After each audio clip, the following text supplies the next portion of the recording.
ଦାମୋଦରପୁର ପିଜୁଳି ବଗିଚା ପରିଦର୍ଶନ କଲେ ଯାଜପୁର ଜିଲ୍ଲା ପରିଷଦ ଅଧ୍ୟକ୍ଷ ଓ ଉପାଧ୍ୟକ୍ଷା।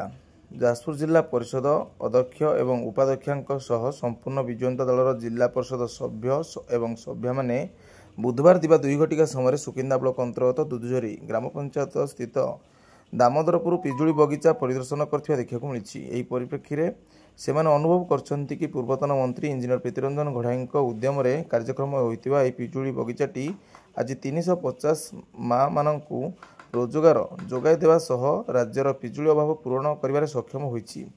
ଏନେଇ ଏହି ଟିମ୍ ପୂର୍ବତନ ମନ୍ତ୍ରୀ ଇଞ୍ଜିନିୟର ପ୍ରୀତିରଞ୍ଜନ ଘଡ଼ାଇଙ୍କୁ ଧନ୍ୟବାଦ ଅର୍ପଣ କରିଛନ୍ତି। ଏଥିସହ ସେମାନଙ୍କ ସହିତ ସୁକିନ୍ଦା ବ୍ଲକ ଅଧ୍ୟକ୍ଷ ଏବଂ ଉପାଧ୍ୟକ୍ଷା ମଧ୍ୟ ଉପସ୍ଥିତ ଥିବା ଦେଖିବାକୁ ମିଳିଥିଲା।